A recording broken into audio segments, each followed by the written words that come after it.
now watching Way Back Wednesday, sponsored by Davenport Auto Park, the ride of your life.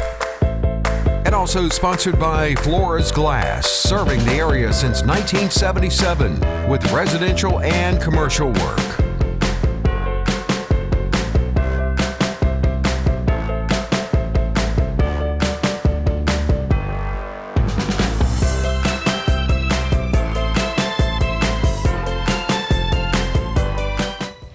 Well, good evening, friends, and welcome to another episode of Way Back Wednesday. I'm Randy Adcox. So glad you could be with us tonight. We've got a topic that was brought to us by one of our viewers this week, and it involves a myriad of things, but primarily dinosaurs and soft drink and prominent Rocky Mountain locals. So we'll tie all that together here in a little bit. Before we do, though, every week I honestly do strive to be accurate with what I put out to you and the things that I tell you. And when I find that I've made an error or that I'm in error about something, I try to correct it ASAP. And last week, we were talking about Ruby Brazel, and I made a comment that she was a widow in, I think, 1960 or 62. And I got that information from a Rocky Mountain City directory that listed her as a widow. And I believe it was 1962, now I think about it. But in any case, when I saw that, I really didn't make much effort, frankly, to look beyond that date for anything about her husband, because I assumed, as the city directory had stated, that he was deceased. And so the very next day, the last Thursday after the last Wednesday night show, I was frankly curious about when he died, how he died, where he died, whatever, where he was buried.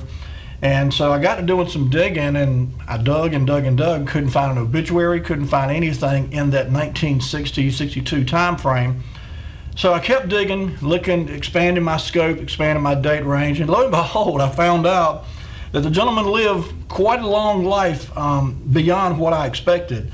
In fact, Lee, if you'll put item number 1 up on the screen, this is just a blip that I found that from 1948. Ruby Brazel was married, if you remember, I think it was 1947, we talked about last week, and she was married to David Brazel. Now, David Brazel was actually a piano tuner and ended up working for W.C. Reed Music Company for many, many years. And in fact, I think he was still working there when he passed away in 1983. So, Lee, if you would, put up the second item there. Item number 2 is actually the obituary. And as you see there, it says David Leslie Brazel, 57, piano tuner with Reed's Music Company, died Thursday. And again, this was in April of 1983. And it lists his 2 brothers, Roland Brazel and George Brazel. And then, of course, his funeral. And that was kind of the extent of the obituary. No mention of his former wife, and ironically, no mention of him in her obituary either. So I'm not sure. I don't want to, throw out any false commentary or suggestions. I honestly don't know why these 2 people parted company. But the bottom line was, I thought he had passed away in 1962 or thereabout. As it turns out, he lived another 21 years after that, died in 1983. And so my apologies to Mr. Brazel's family. If anyone knows any of those folks, I certainly didn't mean to say the man was deceased long before he was. But honestly, that's what I saw in the city directory, and that's where I got the information from. And while I'm at it, if you've heard me say, I use a bunch of different sources for information, and when I'm putting the show together each week, and certainly the older city directories are a big help sometimes, because they do not only list people's addresses and so forth, their occupation in many cases, but they also kind of give you an idea about how people moved about around the city, from job to job and from home to home.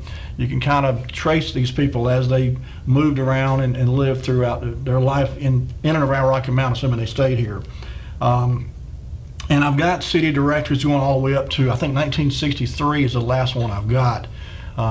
All those, by the way, that I do have, I found online, and there's several years of city directories and a few years of Rocky Mountain City phone books online. So, and of course, my go-to for the last several months has been, as far as information, I should say, is the newspapers.com website. And that site has just been a godsend, if you will, for tracking down information about local history and people and so forth.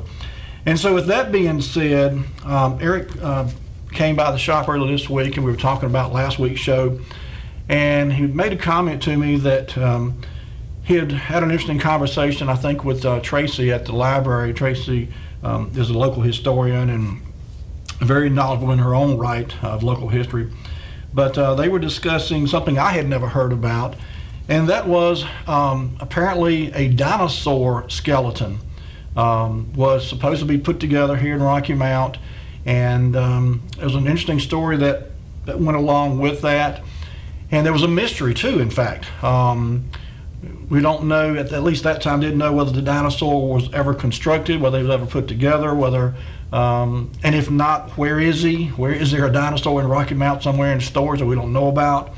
So anyway, I think probably after the night show, there's still going to be a mystery about this, I must admit, because I could not find out with absolute certainty whether, number one, the dinosaur was ever assembled. And we're talking about bones, by the way, dinosaur bones. And number two, if he was, I didn't never find where he had been disassembled and afterwards stored. So we'll get into that a little more here in just a minute, but I want to take a moment just to say thank you to everyone who gives me ideas and suggestions. I'm always open to your ideas. I always welcome them. And so if you've got a topic or somebody you want to know more about, or something you've heard about, you want me to research it, feel free to give us a call. The number here at the station is 407-1111. My cell number is a great way to reach me pretty much anytime, 252-883-1123. You can also email me, randy@csorm.com. I'm easy to get in touch with. Okay, so I mentioned at the top of the show we were going to talk a little bit about dinosaurs and about soda pop, and certainly a Rocky Mount family that was very prominent, as it turns out, in both of those areas. I didn't realize to that extent until I got doing some research for tonight's show. But to go all the way back a bit further, the conversation I had with Eric was primarily involving Harold Menzies' involvement with this dinosaur that was supposed to be constructed or erected, I guess you'd say, from individual bones, and that was supposed to be done out there by the Rocky Mount Children's Museum, and then of course put on display for the public to see. And so I got to doing some research and uncovered quite a bit of information. You know, the Menzies family is well known around Rocky Mount, being associated with the Pepsi-Cola bottling company, and there's always been a rumor that's kind of floated around Rocky Mount ever since I was a child, that the Menzies family invented Mountain Dew. You may have heard that story too. Well, as it turns out, that's not entirely true. They did not invent Mountain Dew, in fact. They were responsible in some ways for making Mountain Dew popular in this part of the state. And in fact, probably it's safe to say they had a lot to do with Mountain Dew becoming popular across the country. But they did not invent it, as it turns out. I found that out for sure. So first thing, though, before we get into that, let's just go back. I wanted to see how far back I could go and find out something about Harold Menzies. And so, lo and behold, I did find a couple things that were interesting, and I didn't bring those pictures. They didn't really tie into the topic tonight. But just for example, I found both in 1939 and 1940, local Boy Scout Troop 40. And many, many years later, I was a member of Troop 40. But Troop 40 actually took field trips, and they took one to the 1939 World's Fair. In fact, right here from Rocky Mount, the Boy Scout Troop 40 took off and went to the World's Fair in New York. And Harold Menzies was amongst those group of youngsters that went to the World's Fair with Troop 11. I think I said 40 earlier. It is Troop 11, I'm sorry. But anyway, and then the very next year, there was another group outing, and I forgot where they went that year, but Harold was in that group too. So he was in the Boy Scouts for a few years.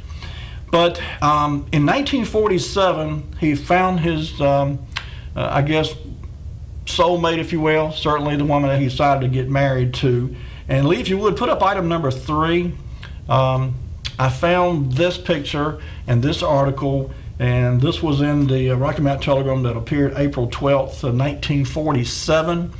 And it's the marriage of Harold Dixon Menzies and Miriam Knowles.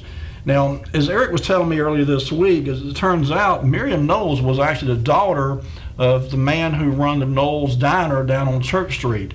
And if you remember from past shows, we've talked a little bit about the Knowles Diner. I guess it was the original Shiny Diner here in Rocky Mount. It was down on Church Street there, I think in the general area where Franklin Street curves around and dumps back into Church Street there, kind of catty-corners across from Sutton's Used Cars and now Tim's Auto Sales. But anyway, I think that's where it was located. But Miriam Knowles was the daughter of Mr. Knowles that run the restaurant there. And in 1947, she and Harold Menzies got married. Now, I should back up also and tell you that I found that Harold Menzies actually served in World War II. He was in the Army Air Force. And he actually, I think he was, I read somewhere he was some not necessarily a pilot, maybe a bombardier maybe, but something to do with the Army Air Force. You know, before the actual Air Force became the Air Force, it was known as the Army Air Force. And the Army actually flew the planes and were responsible for a lot of the bombing runs and so forth. And so anyway, but that's what he did in World War II. He actually left Rocky Mount in 1943, was drafted, I guess, went to Fort Bragg, and then later ended up with one of the Air Force, Army Air Force bomber groups. So anyway, in 1947, he'd come back home. He met and I guess fell in love with Miriam, and they were married April of 1947. Now, fast forward a bit, I mentioned about the dinosaur story because I was really more curious about that than I was anything else, though he did certainly have a very successful life and multifaceted, I guess is a good way to say it. There's a lot more to Harold Menzies than I ever knew about, and some of the things I found tonight may surprise you as well. So if we could, Lee, let's go ahead then to item number 4. And item number 4 is actually an article that I found that was Vernon Secrets. Many of you remember Vernon Secrets was a columnist in Rocky Mount for many, many years. I used to enjoy reading his column, and I know you can't read this on the screen. I'm not going to read the whole thing, but just kind of give you an idea. There was a group that started what was literally called a dinosaur club. And he starts off saying, "Don't you sometimes find yourself consumed with a desire to do something big? Of course, you might try washing on an elephant or perhaps experiment with the idea of crossing centipedes with turkeys in order to produce a bird with a greater number of drumsticks. However, the really big thing that I'm thinking about eclipses all of these simple projects, and you can achieve this bigness by joining the soon-to-be formed Rocky Mount Dinosaur Club." By the way, this article appeared December 1956, and again, it's Vernon Secrets telling Rocky Mount about a soon-to-be formed club. And he goes on to say, "No kidding, a dinosaur club really is in the works. The need for such a club has become imperative with the announcement by the Carnegie Museum people that a dinosaur is available for the asking and the transporting from perhaps Pittsburgh. And Mrs. May Bale, the director of the Children's Museum, is just the lady who was thrilled with the idea and wants to do something about it. Of course, it won't be a live dinosaur. The weather or old age of the Republicans or something other caused the dinosaurs to become extinct quite some time ago." And it goes on to tell about, you know, there's going to be a bunch of bones and they're going to be shipped in here, and then there's going to be a group, these members of the dinosaur club are going to reassemble these bones into a dinosaur. And so this was obviously a large undertaking, and there was a lot of interest in it. I didn't realize the extent to which people became interested in dinosaurs until I was reading a little bit about what all took place in the late 1950s, early to mid 50s. Mid to late 50s, I should say. So anyway, item number 5, if you would, Lee, and we're going to bounce around a bit here because one of the things I found that I knew of the Menzies family, I should say. I knew of the family, knew they were associated with Pepsi-Cola Bottling Company, owned bottling companies here in Rocky Mount and Greenville and other places around the country. But as it's so often the case with some of these people we talk about on the show each week, the Menzies family was certainly also very much community-oriented and very much involved with the Rocky Mount community. And in 1956, December of 1956, literally the same month and same year that the Dinosaur Club was formed, this article appeared in the Rocky Mount Telegram, and it talks about $100,000 gift is presented to Wesleyan College by the Menzies brothers. And it's in honor, the gift was in honor of their father, Luther L. Menzies, who grew up on a farm in Catawba County. And but anyway, it says donors were the three sons of Mr. and Ms. Menzies, John T. and Harold D. Menzies of Rocky Mount, and Edwin L. Menzies of Tuscaloosa, Alabama. The Menzies brothers announced that they were making a $100,000 contribution, which would build or complete the auditorium for the new college. So, again, just community. And by the way, these at the bottom, left to right here. Let's see here, identified left to right, Frank Butler, and then Harold Menzies, and then John Menzies, his brother, and then Ray Bandy. That's Ray Bandy Dodge fame, of course. But this was the kind of activities and interests that this family locally was just, again, very instrumental in a lot of different projects going on in Rocky Mount. So now we jump back into the dinosaur realm the very next year, February of 1957. Lee, if you would, put up item number 6. And they were having an anniversary, the 5th anniversary, it says, of the Children's Museum. Took place in February of 1957.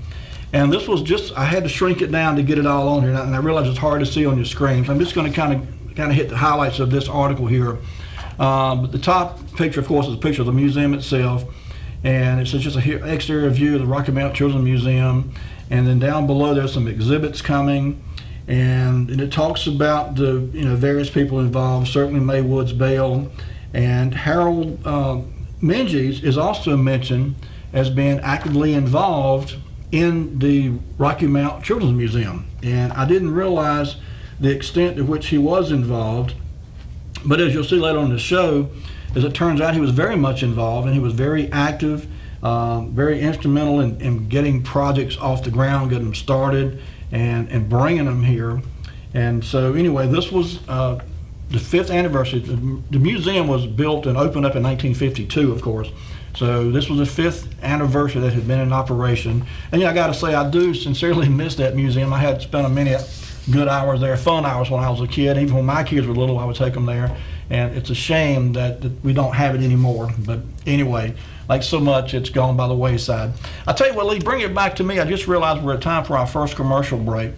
So when we come back from the break, we're going to talk a little bit more about the dinosaurs and the dinosaur bones and the Menzies family, and specifically Harold Menzies and his contributions locally to Rocky Mount and to this part of the state. So don't go anywhere. We'll be right back with more Way Back Wednesday.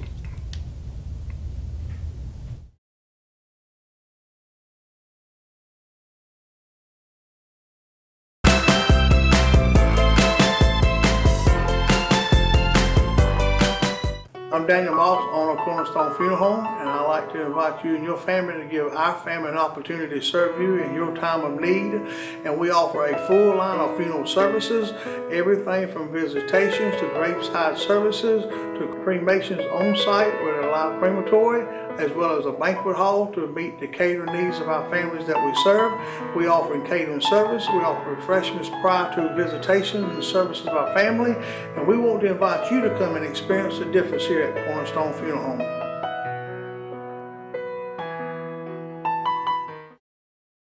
When faced with special care needs for elderly or disabled loved ones, families want compassionate, comforting care. That's Tender Touch Home Care Services' goal, providing the level of care we would expect for our own. With over 10 years of home care excellence, Tender Touch provides an array of services that keeps your loved one at home. From personal care, light housekeeping, errands, and meal preparation, to our private duty care program, which combines all of our home care offerings in one package. Tender Touch Home Care Services, where your needs are our concern.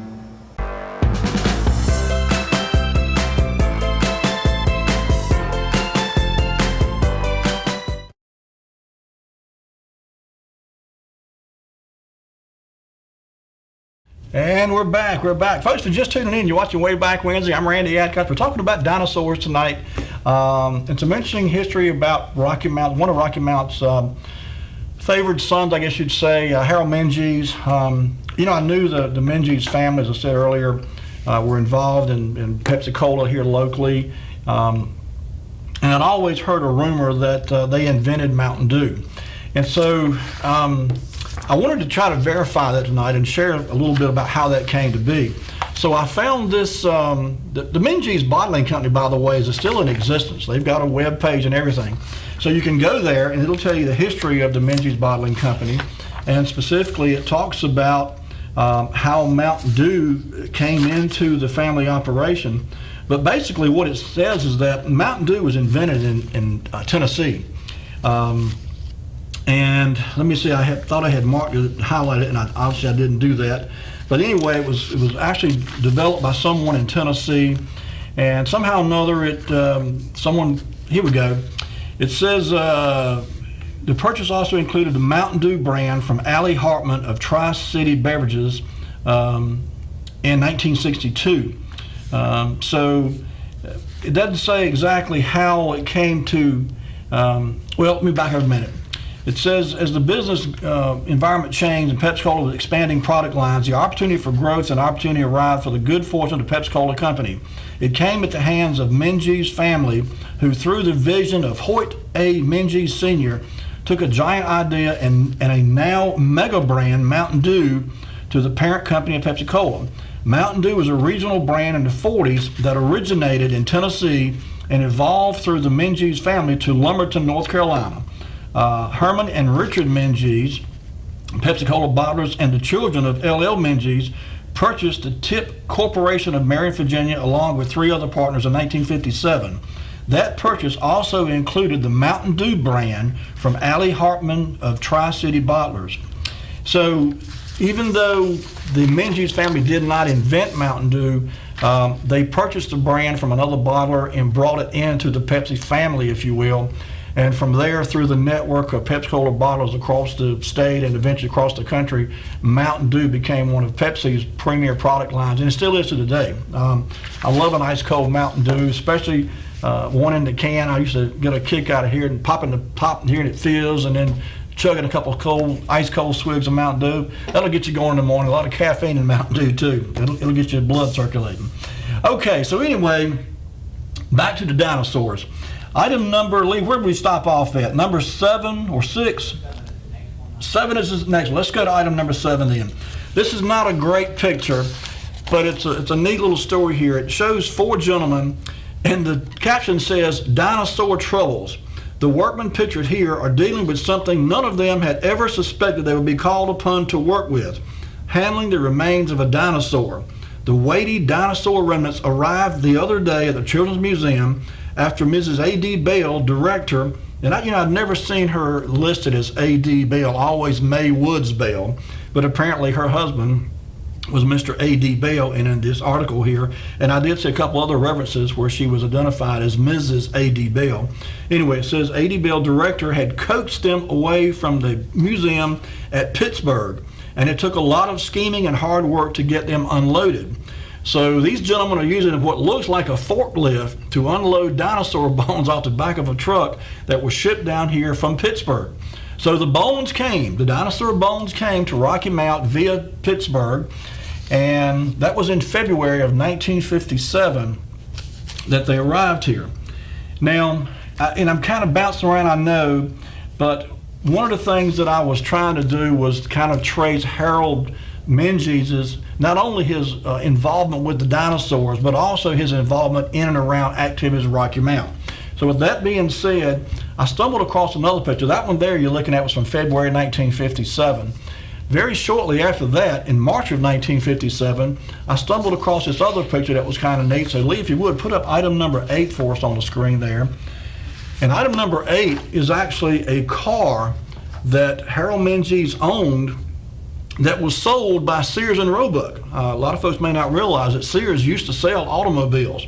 And so somehow Harold Minji's acquired a Sears and Roebuck automobile, and it was somehow word got to the Sears and Roebuck head honchos, and they came down here. And I'll read this to you. It says, "Greeted by Sears product, officials of Sears and Roebuck Company who arrived at Rocky Mount Municipal Airport this morning were introduced to a product their company manufactured some 51 years ago. Here, Harold Minji, second from the left, and owner of the vehicle, is explaining the details of the 1906 horseless carriage to Henry Harris, left, manager of the local Sears store. Mr. Ellie Swinson, second from right, General Merchandising Manager of the Atlanta Zone of Sears Stores, and W.F. Miller, Zone Manager. The Sears officials left Rocky Mount for Atlanta this afternoon after completing their business here. So they were here probably conducting some other kind of store business, but coincidentally, Harold Menzies shows up and says, hey, I've got a car that was sold by Sears 51 years ago. This was in March of 1957.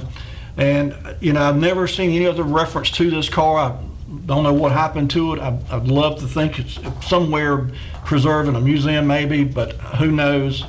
If anyone knows anything about this car, this was in 1957, so if anyone knows anything about Harold's horseless carriage, let me know. I'd love to hear more about that car itself. Okay, so that was in 1957. Now, I mentioned earlier that Harold was very much involved with the Children's Museum. Apparently, he was an avid science nut, and I say that in the kindest way, because I consider myself a science nut too. But he was very fascinated by science and technology, and he had a keen interest in these types of things, and I think that's probably what drew him to the museum and to the dinosaurs and other aspects and projects that the museum put forth over the years. Item number 9, if you would, Lee, for us. Item number 9 is a picture that appeared in the Rocky Mount Telegram, December 1958. And the caption says, Lissajous Sand Pendulum. How many ever knew that? I'm going to spell this out for you, and I'm not even sure I'm saying it correctly, but it's Lissajous, Lissajous Sand Pendulum. I remember this thing vividly. I used to be fascinated, and I'm sure you remember too, there was just a box there about waist high, and it had sand in it. And this container here, you'd scoop up the sand, drop it in the container, and then swing the container, just pull it from one side or the other, and it would swing back and forth, and eventually it would start going in a pattern, and you can see there on the photograph the pattern that it made. But it's the the caption reads, Harold Menzies, and by the way, this is December 1958. Harold Menzies, Vice President of the Children's Museum Board of Trustees, demonstrates the Lissajous Sand Pendulum to Dr. John Griffin during a tour of the museum. Looking on left to right, Mrs. Jasper Cummings, President of the Board, Dr. Griffin, Billy Deal, Mrs. May W. Bale, Director, Jasper W. Cummings, Menzies, Harry Young Jr., Exhibit's Chairman. So I'm not sure, it does not say that this was when this Lissajous pendulum arrived here, but certainly it hadn't been here very long. Keep in mind the museum only opened in 1952. So in 1958, I'm guessing this was when this thing probably arrived and was set up and able to be used. But I have some very keen memories again of standing watching this thing go back and forth and create these really, really neat patterns with sand as the sand drained out of this container while it swung back and forth across the table. So neat thing there, and I never knew what it was called, but again, Lissajous, I guess your way to pronounce that. I'm sure it's some kind of French pronunciation there. But anyway, 1958 there. Okay, Lee, so if we could, let's go to item number 10. I mentioned that Harold had a very keen interest in science and technology, so much so that in September of 1958, he actually went with a group to the University of North Carolina, and they're here examining a telescope. And the caption reads, Adjusting Telescope, Dr. Everett Palmatier Wright, chairman of the physics department at the University of North Carolina, explains adjustments of a telescope to Mrs. May Bale of Rocky Mount, director of the Children's Museum. Harold Menzies of Rocky Mount is at the left. A delegation of Rocky Mount people came to Chapel Hill for informal discussion preparatory to the year's program of the Spitz Planetarium in Rocky Mount. You know, while I'm on the topic, I really had every intention of trying to get by and speak to May Woods Bell. She is absolutely a Rocky Mount treasure. If I'm not mistaken, she's 102 now. She may be 103, but somewhere in that age range. And I've not spoken to her probably in, I don't know, it's been a year maybe now since I was last over there. But in any case, she obviously had a very long career with the Children's Museum and with the Rocky Mount Library too. Just an absolute charming little lady, and I didn't get a chance to get by and see her before tonight's show, but I would love to have gotten her take on the dinosaurs and the museum in general and everything that took place there. So, okay, let's move on then, Lee. Item number 11. October 1959, Harold Menzies is elected president of the Rocky Mount Children's Museum. And I won't read this whole article. I just want to kind of hit the highlights for you here. But it says Harold D. Menzies is the new president of Children's Museum. Election of officers was the feature of the October meeting of the museum's Board of Trustees. It goes on to say the annual report showed that over 53,000 visitors enjoyed the museum facilities during the year. Those visitors came from 38 different states and from 4 foreign countries. Other figures show that 981 Cub and Brownie Scouts from other towns visited the museum, along with 4,300 school children and teachers and more than 200 out-of-town Girl Scouts. More than 400 registered for summer classes in astronomy, puppetry, science, nature, rocks and minerals, archaeology. You know, that's something that a lot of folks didn't realize, is that especially in the summertime when the kids were out of school, the Rocky Mount Children's Museum held a lot of these little classes, and they were really neat classes where you could get hands-on training and learn about everything from rock tumbling to aerospace, and certainly dinosaurs were always a hot topic. You could learn about minerals and pottery and, you know, the ancient people who lived around here, the Tuscarora Indians and so forth. We so desperately need a museum in Rocky Mount, and that's not in any way meant to slander or have anything negative to say about the Twin County Hall of Fame. That, you know, is very much needed also, and I'm glad we've got that. But I would sure love to see Rocky Mount have a museum, a true bona fide museum where historical artifacts and documents are put on display for the public, and a documented history of Rocky Mount's long and storied, you know, duration of being a community and a town and a city could be laid out for the public to witness and be a part of. So anyway, 1959, Harold Menzies is elected the president of the Rocky Mount Children's Museum Board of Directors. Okay, Lee, so let's go ahead then. I think item number 12 is our next list. And again, this jumps back to the idea of the civic mindedness and the community involvement of Harold Menzies and people like him. This was a YMCA victory banquet. Now, this took place in October 1959, same year, by the way, same month, by the way, that Harold's elected president of the Museum Board of Directors. And it says here, shown at the YMCA victory banquet last night are the following: left to right, Harold Menzies, top colonel, city division. And then it goes on to list other people: W.S. Baker, I.D. Thorpe, M.S. Jones, W.D. Quarles, H.H. Hill, E.E. Atkins, Archie McLean. And it says the big cup on the table is the system trophy given for the largest percentage gain in memberships. Rocky Mount hopes to get that one too. This was a drive to increase the membership roll for the local YMCA. And as you see, a lot of big heavy hitters here, local citizens got involved in trying to raise the membership. And I forgot the exact number. This was just a picture that accompanied a fairly large article. I didn't think to bring the article with me, but it was obviously a success. They refer to it, in fact, as a victory banquet. So they had quite a bit of success, in fact, in increasing the membership drive. And no doubt, Harold Menzies was instrumental in that. And he was awarded, I think, top colonel was the designation they gave to him for his efforts. Okay, Lee, item number 13, if we could. Item number 13, just one more example of the community involvement of Harold Menzies.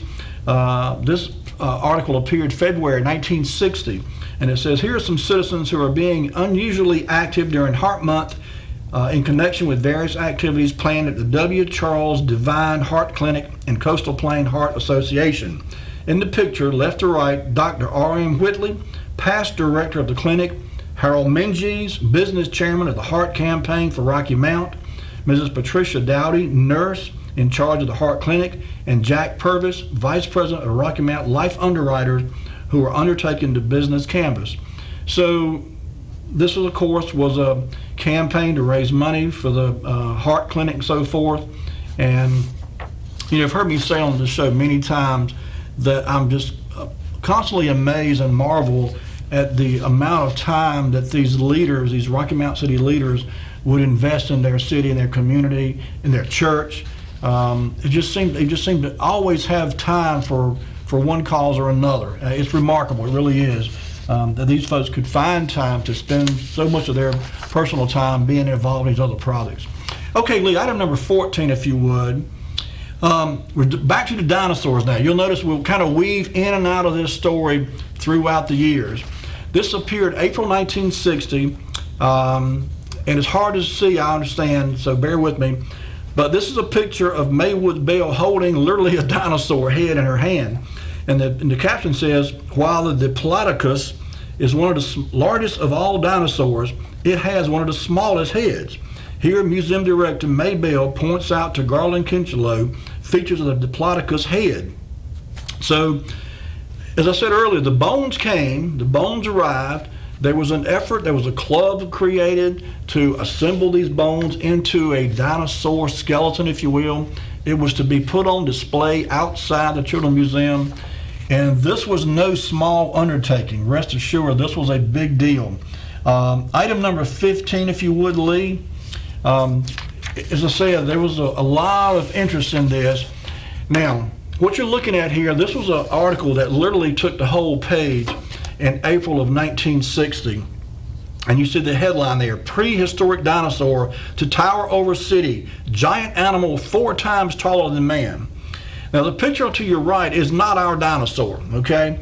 That picture appeared to show you what a Diplodocus looked like and what ours was supposed to look like if it ever got built. So it was a nice article, and it talks about the efforts to get the bones here and the group that was to assemble the bones and put it on display. And this thing was huge. I think the measurements in here somewhere in this article, oh golly, yeah, it stands 21 feet tall. I think it was something like 38 or 40 feet long. I mean, this would have been an impressive display of a dinosaur skeleton for sure. But I have yet to find any reference that it was ever completed, and that's the mystery. This thing, there was great measures, great efforts put into getting the bones here, and in fact, the bones came. The bones arrived in 1960, but where they are now, who knows? I'll tell you what, Lee, bring it back to me. It's time for our next commercial break. And when we come back, we're going to deepen this mystery a little bit more. So don't go anywhere. We'll be right back with more Way Back Wednesday.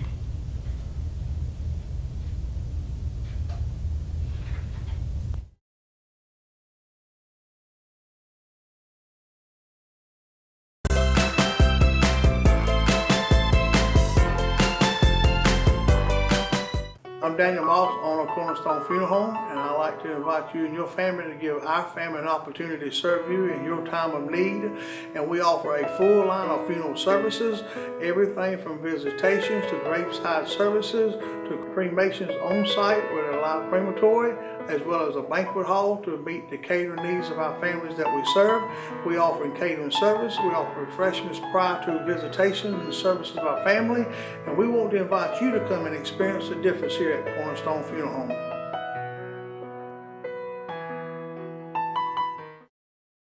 When faced with special care needs for elderly or disabled loved ones, families want compassionate, comforting care. That's Tender Touch Home Care Services' goal, providing the level of care we would expect for our own.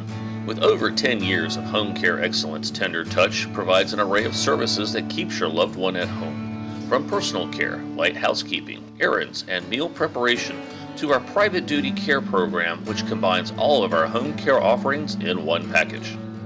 Tender Touch Home Care Services, where your needs are our concern.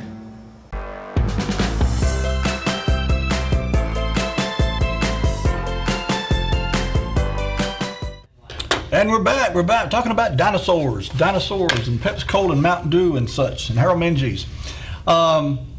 You know, as I said, this was a big project, a big undertaking. There was a lot of people involved. There was a club created, for heaven's sakes, to make this thing happen. And so the bones arrived. They came. They were unloaded from a forklift, from a truck, And to this day, we don't know where they are. We don't, I've never seen a reference. I looked, honestly, tried to find some indication, some picture of a completed dinosaur, never could find one. So, as it turns out, apparently there was more than one effort to get a dinosaur built here. Lee, if you would, put up the next picture. I think you were at item number 16 now, is that right? Yeah. Okay, item number 16. This is a very long article here, and I know you can't read on your screen, but I put it here just to give you, first of all, an idea of how long an article it is. It literally went almost the entire length of the page that it was on. But here's the weird thing. This is in July of 1960. I'm just going to read a little bit of this here. It says, Harold Menzies has left on his trip to Utah to make arrangements for the transfer of the Diplodocus molds to Rocky Mount. Soon we shall have our own giant near the museum for all to see. Ever since the dawn of history, man has been intrigued by the idea of giants. This article goes on to basically say that Harold was going to Utah to get the bones, or the molds, I should say, to make the bones for this Diplodocus. And I don't understand that because the bones were already here. I mean, the bones arrived. There were people supposedly going to put the bones together. But apparently, for whatever reason, those bones, either didn't work together or they didn't work like they were supposed to. So Harold took off and went to Utah to try to get another dinosaur, set of dinosaur bones. And again, it just goes to show the length that these people went to get this thing here. It was just a major undertaking. And as I said earlier, I've still not found any indication that this dinosaur was ever built. Any one of these two, it looks like. So if you would, I tell you, let's go ahead then to item number 17, because item number 17 is another article that appeared July of 1960, and as you can tell, this thing was stirring up a lot of interest. And you see there, something big for a fact. This is Friday, July the 8th, 1960, this article appeared. It says, those among us who like to think of something really big for Rocky Mount should have their fondest dreams come true when the results of a visit by a local man to Utah are turned into a reality later this year. We're referring to the mission to Utah now being performed by Harold Menzies, local businessman, Rocky Mount's Young Man of the Year, and an active officer of the Children's Museum. For Mr. Menzies has assumed the responsibility of bringing back to Rocky Mount the giant molds of a Diplodocus, which will be erected near the museum in Sunset Park, and which would provide a prime attraction when it is completed. And it goes on to say, much of the groundwork was laid by Mr. Menzies and Ms. Bell through the generosity of former, the rather expensive business of getting the molds to Rocky Mount has been started. Mr. Menzies is also going to lend a hand in getting the skeleton erected. Once erected, listen to this now, once erected, our own dinosaur should prove quite a drawing card as it stands in the park some 80 feet long. I think I said 40 earlier, I missed that a bit. 80 feet long and towering some 30 feet in the air. Congratulations to those who carried on so well to date. May all of those who asked to lend a willing hand in producing the finished product. It really should be quite a treat for young and old alike to visit the park and see this giant when it's erected. So July 1960, Harold's off to Utah to get the molds, to come back, to make the bones, to assemble the dinosaur that's going to be on display outside the Children's Museum. That was July 1960. Item number 18, Lee, if you would. And this was another article that appeared in the paper, and they were interviewing Maywood's Bell, and the article says, Maywood Bell tells Rotary about coming dinosaur. She spoke to the local Rotary Club, and here it is referred to as a 76-foot long. Earlier it was 80 foot. It shrunk a little bit now. It's a 76-foot long dinosaur.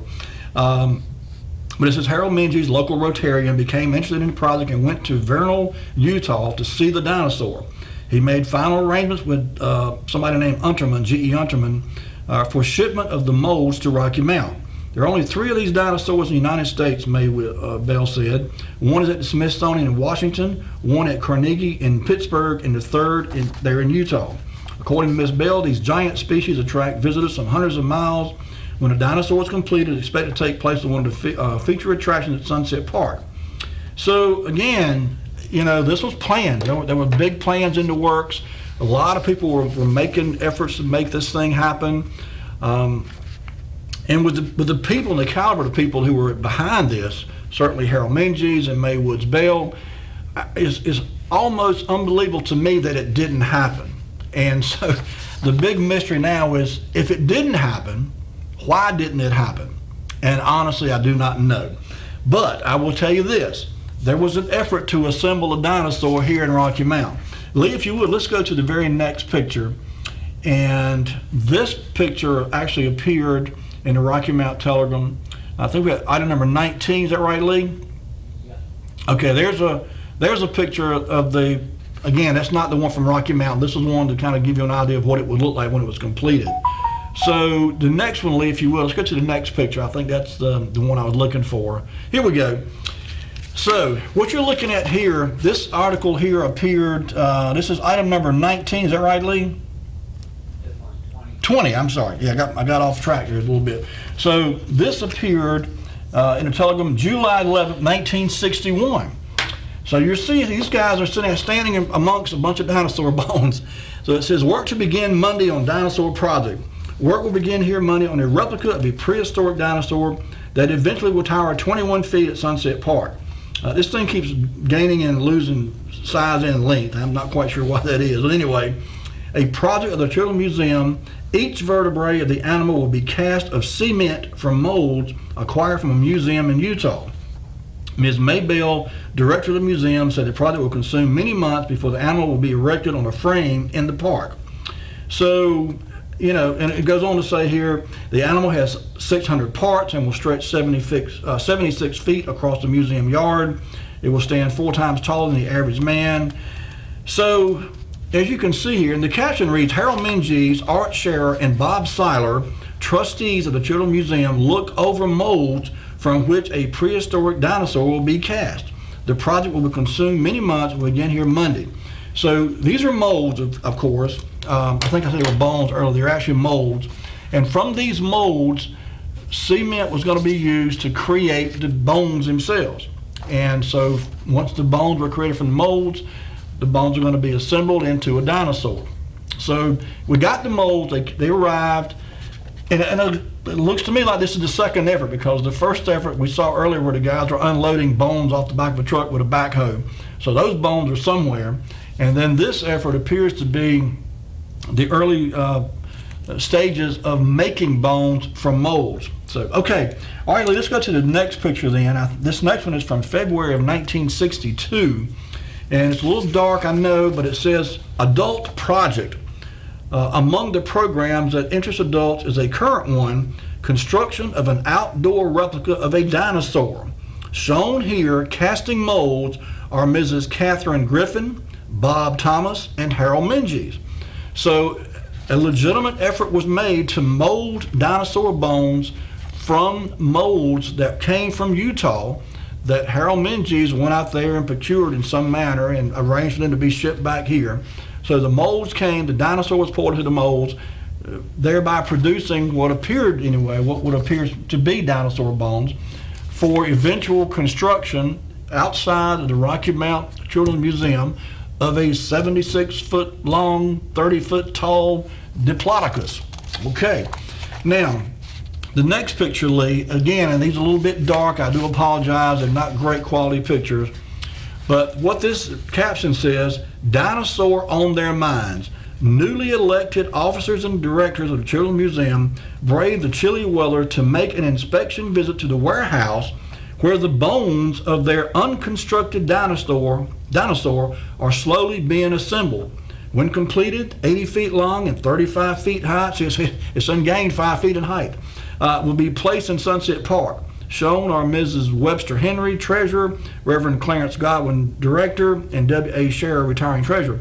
So I know you can't see these folks in the background there, but apparently this effort succeeded to the extent of using the molds to create molded bones that were supposed to be assembled into this huge dinosaur. Okay, Lee, item, where were that? That was 23, is that right? So we should be at 24 now, I think? Or 25? 23, okay. So let's go to the next one if we could. And this picture is actually, and again, it's dark, but you can tell the guy's holding a big bone. It says, not for gnawing. Harold D. Menzies, who went all the way to Utah to get the skeleton of a dinosaur and who has provided assembling quarters in a garage on Marigold Street, there's a clue, poses with the bone which would put even the biggest Great Dane to shame. Menzies has been one of the leaders of the huge task of getting the pieces assembled. So again, there's a completed bone that came about by putting concrete in a dinosaur mold and then creating this bone. And these bones are being stored in a garage on Marigold Street. You know, the only place I can think of down in, I think it was 100 block of Marigold, right there at Main Street, there was a garage at one time, auto repair shop, and I'm just wondering if maybe some part of that garage held these bones temporarily. Don't know for sure. That's just a guess. Okay, Lee, let's go to the next picture. We're about to run out of time here, and I want to try to get to the rest of these. This is another picture from the Children's Museum, and this was from 1964. The caption reads, President Inspection. All of those in the top photo at one time or another have been presidents of the Children's Museum.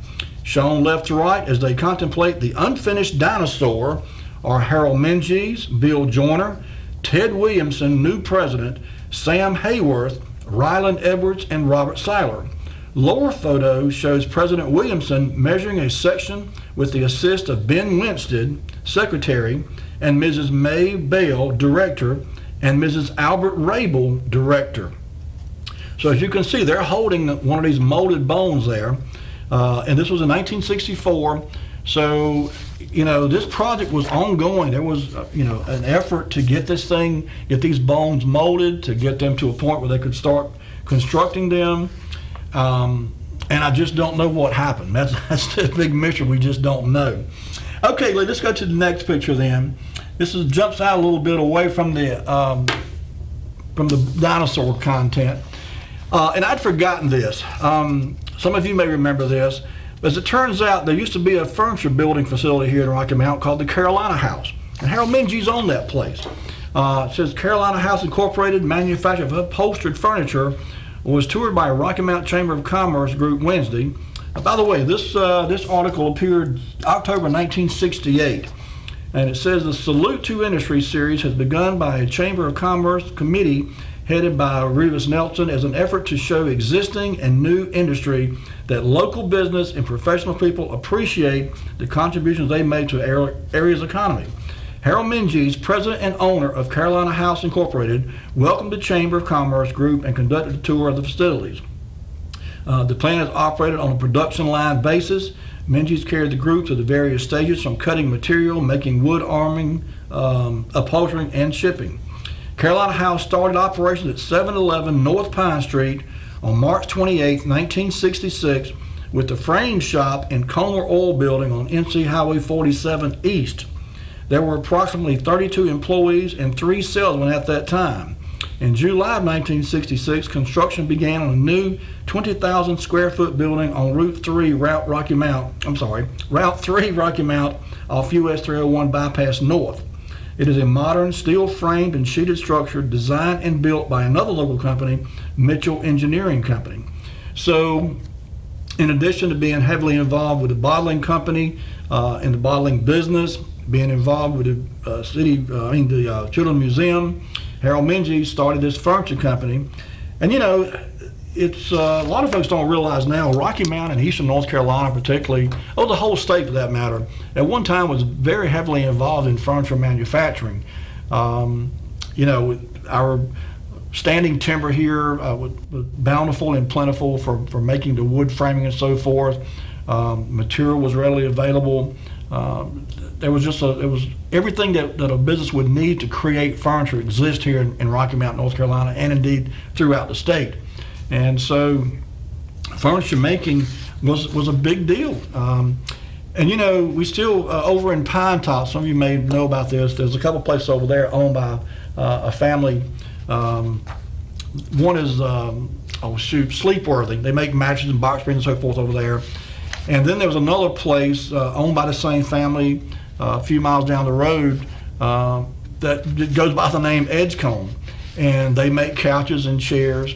And they're, to my knowledge, are the only company around here that still exists that makes furniture like that now. I've done some work for both companies, and they do good work, make a good product, but again, that's one of those industries that unfortunately kind of gone by the wayside. Okay, let's go ahead and do our next which we could then.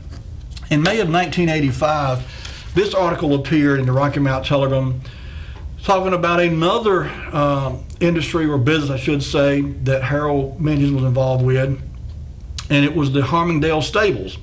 Some of you remember this. Harmingdale Stables was actually out behind Bienvenue Country Club. In fact, that's where Harold and his wife Miriam were living at one time. The last time I saw Harold, that house had an indoor swimming pool. It's a really nice house, nice area.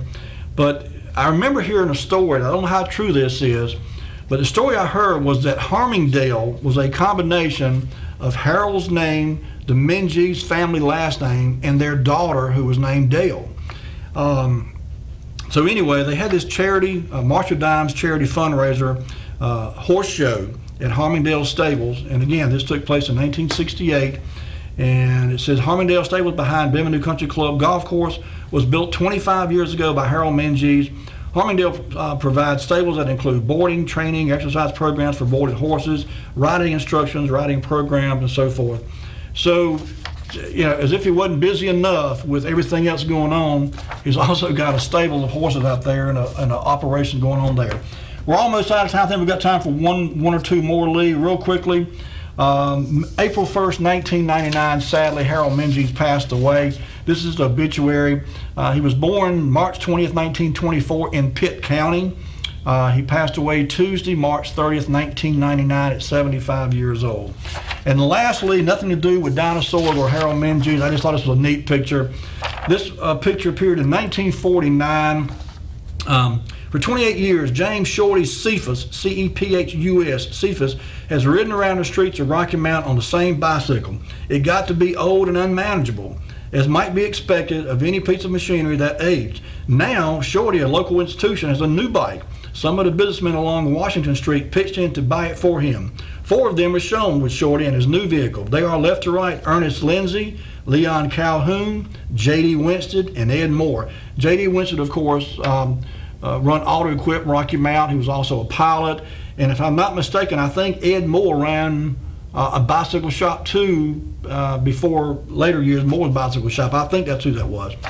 Folks, that's going to do it for us tonight. We've run slam out of time. I want to thank you so much for tuning in. Again, thank you to Eric Dawson for putting this bug in my ear about the dinosaur. And I'm not giving up on this. I'm going to try to find out what happened to the bones and the moles and the dinosaur that apparently never appeared out in front of a museum. So hopefully maybe by next week. Oh, glad I thought of that. Next week I will not be here. I'm going to be out of town next Thursday, and I'll be really, really busy Wednesday packing to go on my trip. So Lee's going to do a rerun for you next week, but the following week I'll be back.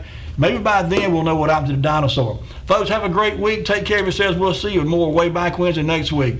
Be good. Be kind to each other. We'll see you. Bye-bye.